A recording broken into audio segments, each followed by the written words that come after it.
Actress और सांसद कंगना रनौत ने लोकसभा सदस्य के तौर पर शपथ ले ली है। पुराने इंटरव्यू में कंगना ने कहा था कि अगर वो चुनाव जीतती हैं तो फिल्म इंडस्ट्री छोड़ देंगी। हालांकि वे आगे फिल्मी पारी भी जारी रखेंगी। उनके करीबियों ने इस पर कंफर्मेशन दे दिया है।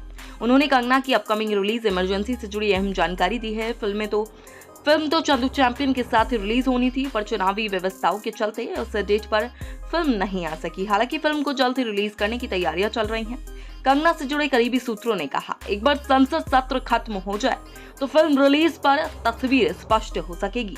कोशिश तो फिल्म को 25 जून को ही रिलीज करने की थी, क्योंकि उसी डेट को 1975 में इमरजेंसी लगाई गई थी। हालांकि वह डेट भी टल गई। अब ये 6 सितंबर को रिलीज होगी। कंगना राजनीति के मैदान में अपनी पहली पारी के साथ ही फिल्मी जर्नी को भी जारी रखेंगी। अगली फिल्म पर तो बहुत जल्द अनाउंसमेंट आ सकता है। चर्चा है कि कंगना के पास आनंद एल रॉय की तनु वेट्स मनु पार्ट 3 और एलोलोकिक देसाई की mythological drama Sita the information जैसी बड़ी फिल्में हैं। इन पर हाल फिलहाल में कोई अपडेट सामने नहीं आया है।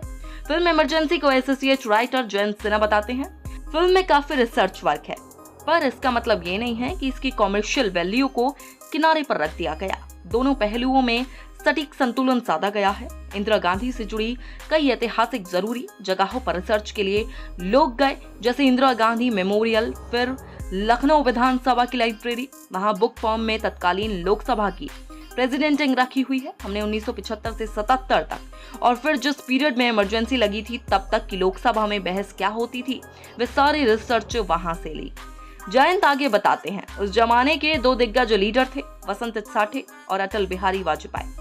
उनकी आपस में क्या बहस होती थी वह खंगाली गई। उसका सार निकाल कर हमने फैक्ट्स के साथ मैच किया। लखनऊ विधानसभा के अध्यक्ष रहे हैं ब्रजेश पाठक जी के साथ मेरा पर्सनल कांटेक्ट हुआ था और फिर उन्होंने मुझे लखनऊ लाइब्रेरी जाने की इजाजत दी थी, क्योंकि वहां किसी को जाने की इजाजत नहीं, वो सरकारी लाइब्रेरी है। तो हमने वहां से फैक्ट्स निकाले और डिटेल्स मैच की और तब जाकर ये फिल्म बनी। जयंत के शब्दों में पहला ड्राफ्ट 130 पन्नों का था, जिसे हमने कम करके 100 पन्नों के अंदर लाया। लेकिन बायोपिक जब आप लिखते हो, ऐसी चीजें करते हो, तो उसका फाइनल ड्राफ्ट से कुछ करना ही नहीं होता। जैसे 100 पेजेस से आपकी 2 घंटे की फिल्म बनेगी या 1.5 घंटे की बनेगी, उसमें आपको सभी असल चीजों को देखना पड़ता है। बकौल जयंत रिसर्च में हमें 1.5 साल का समय लगा, मतलब 1.5 से 2 साल तो प्रॉपर हमारी रिसर्च चली। इंदिरा जी की सबसे पहली बायोग्राफी कैथरीन फ्रैंक ने लिखी थी।